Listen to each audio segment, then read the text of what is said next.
What the hell is NASA hiding? A few days ago at 11 a.m. Central Time, the live feed from the International Space Station suddenly went black, or they cut to their slate with a bunch of text. We're experiencing some problems here after some sort of a craft, something just floated by, some sort of an unidentified craft to many of us, flew right by the International Space Station.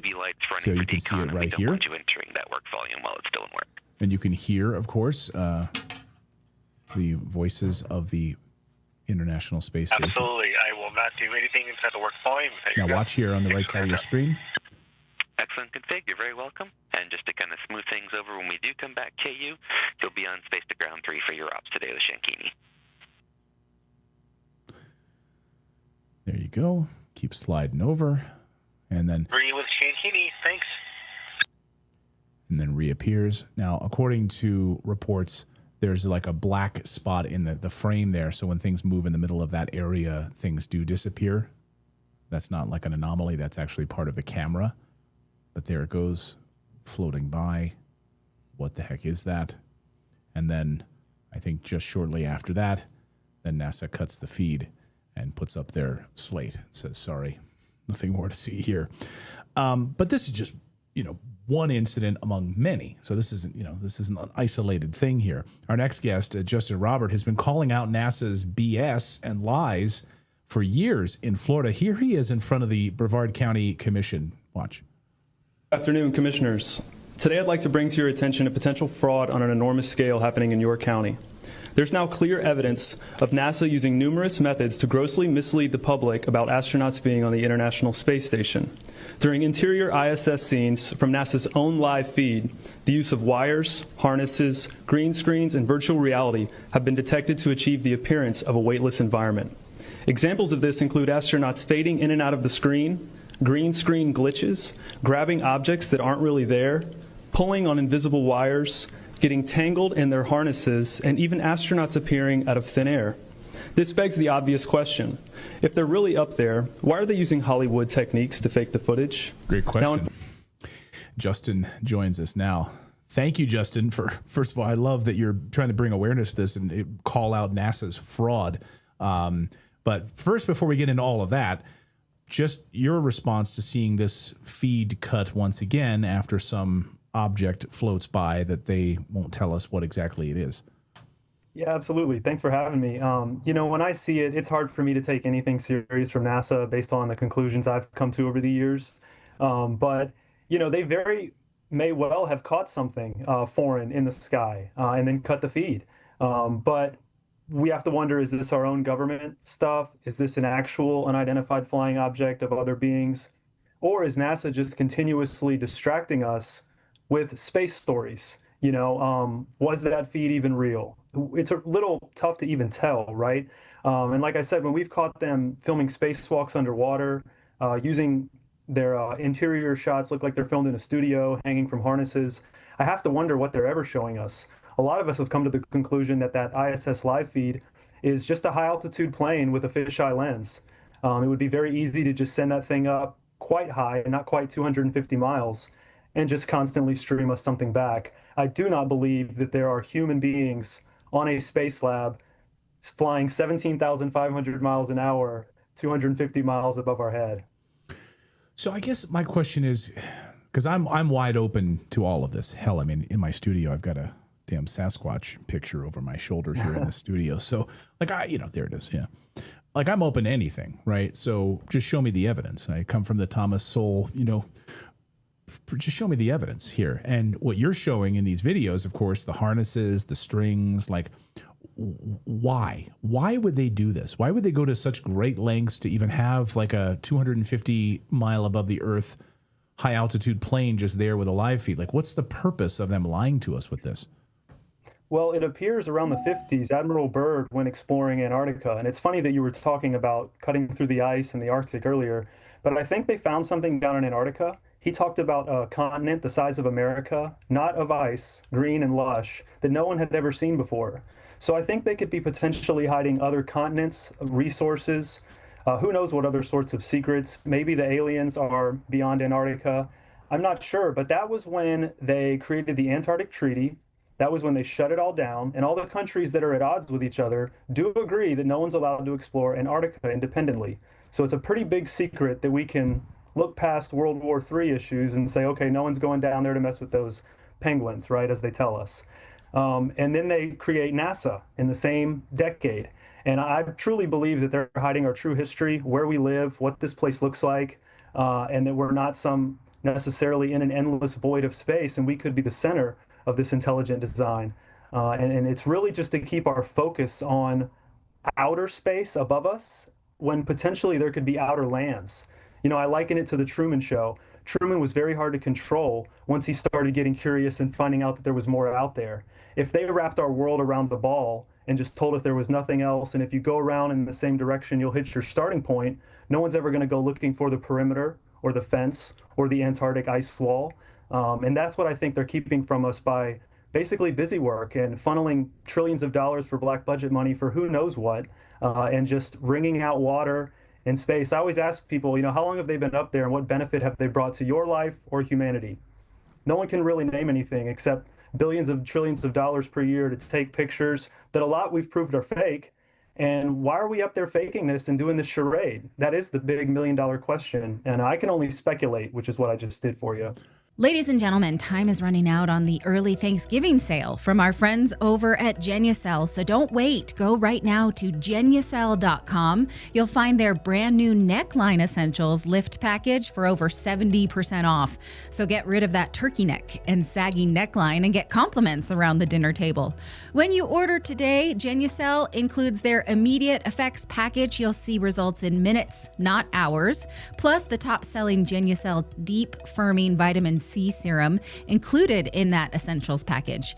You'll give thanks this holiday for 10 years off your appearance, and everyone will see the difference, guaranteed, or your money back 100%. That's the Genucel promise. So go to Genucel.com/redacted to let them know that we sent you. Genucel.com/redacted, and from now on until Thanksgiving, you'll get their brand new gua sha massager with red light therapy to amplify your results. Also, shipping is free, and use our code at checkout, redacted, for an extra 10% off. One more time, that's Genucel.com/redacted, Genucel.com/redacted. You know, we always hear, well, the one thing we can thank the space program for is Velcro. I know. And could we have not come up with that without astronauts?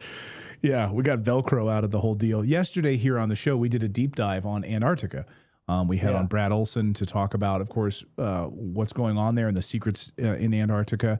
And yes, Admiral Byrd discovering this massive underground area and hole, and something the size of the United States of America underground. So there's a really fascinating theory to think that, and there's been a number of whistleblowers who say, stop looking up. You need to be looking here, because these craft and the things are right here, either in the water. They've been under our Earth for thousands of years. That it's all here. It's not out there. Yeah, and if you read Bill Cooper, who wrote a book, Behold a Pale Horse, he talks about his time in the Navy, seeing these crafts come from the ocean. We don't know what's down there. It's very unexplored. So you've got to wonder if extraterrestrials, if you think about the word and break it down, it sounds like extra terrain, extra territory. The extra territory could be what Admiral Byrd found. And that could be where these beings are coming from. I like to stick with what I can prove. It's really hard to prove that the aliens exist, but it looks like there's more evidence that they come from outer or under than, up above us. So NASA almost appears more like a big worldwide intelligence agency, keeping the biggest secrets from the world about our true history, whether there was great resets and aliens, who knows what. Maybe those are the people that keep a tight lid on that.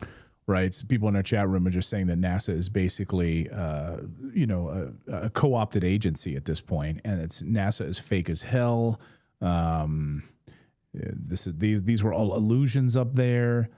Like everything that they're telling us is a lie. That CGI. Although the people are saying that like these feeds are fake to begin with. They're cut. Go ahead. And another one that really just struck me when I went down this rabbit hole was the photographs of Earth from space. I mean, you remember the blue marble that they put on our iPhone when we first got the iPhones? That's not even a real photograph. And when you dig deep, it's like a NASA guy has this long explanation about how he had to create it in Photoshop. And I'm like, how high have they really been? And then you catch astronauts saying that we've never been above low Earth orbit before, kind of a slip up.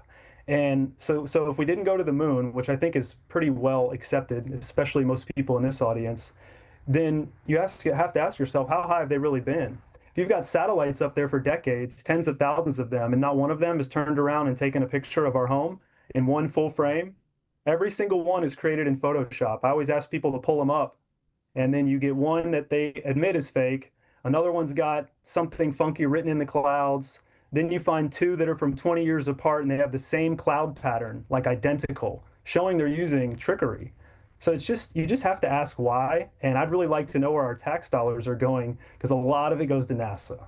Right. And these secret off the books projects. So it's like it's being funneled there and then siphoned off into these defense contracts.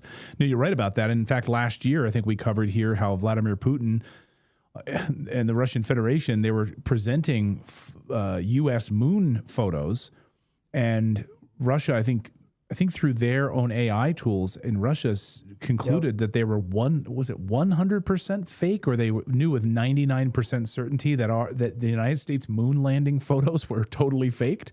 And Putin just said, I'm not surprised, because I think he knows. I know. Yeah, at this point, the moon landing one is kind of that, oh yeah, we all know that's fake at this point. I mean, you just simply look to the astronauts. The three men that got back looked like they were being served a life sentence.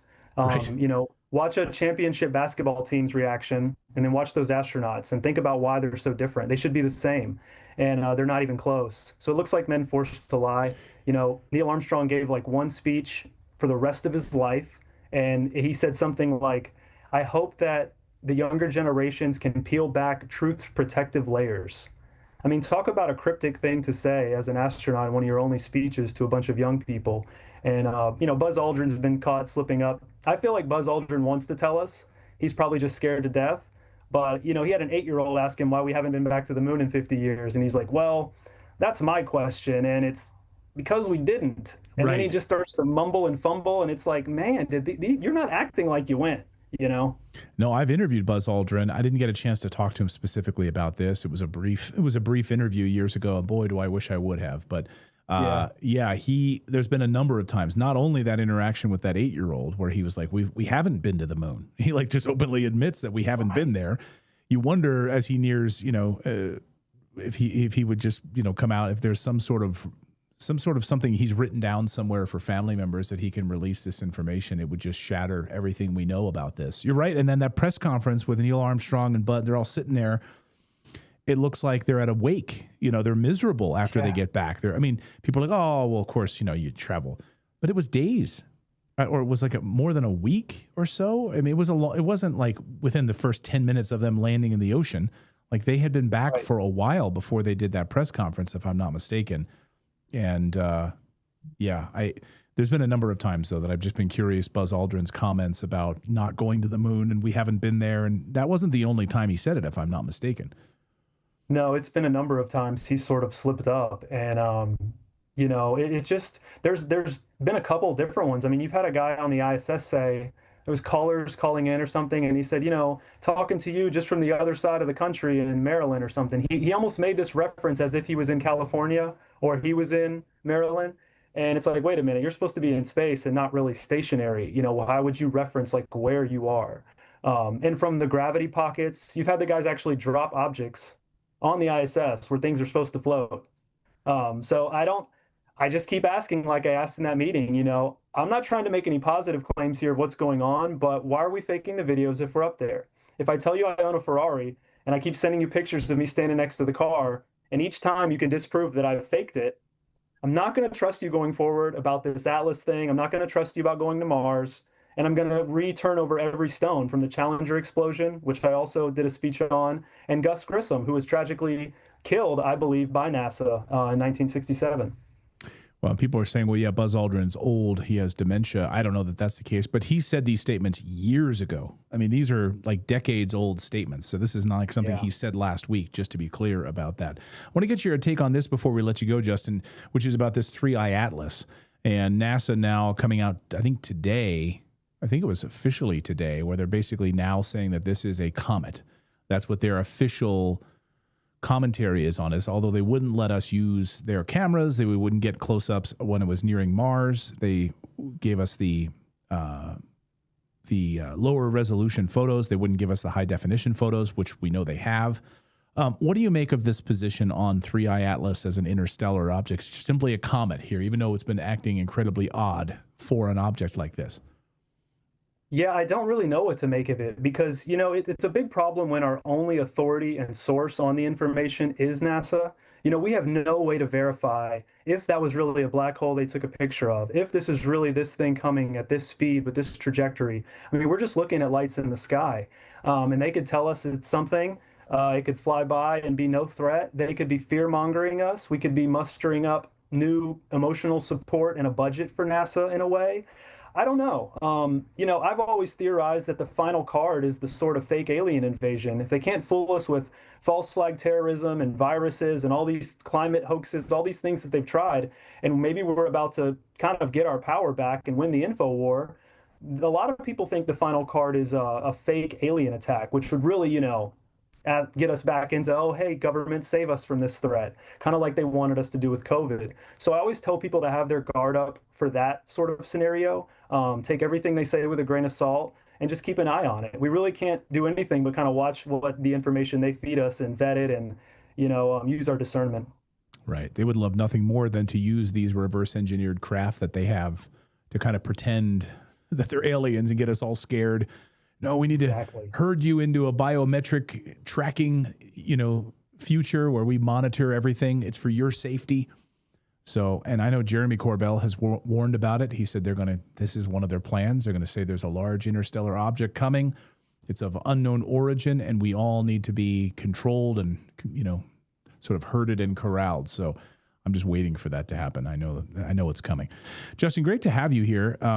Real treat. I always love. I'm always pleasantly surprised when we have a new guest on and we haven't had on before, and you make me smile. So love to have you back on. Thank you. Keep doing what you're doing there, going after NASA. We appreciate it. Well, I appreciate it. I see your clips often, and they're inspiring. So thanks for having me today. You bet. Thanks, Justin.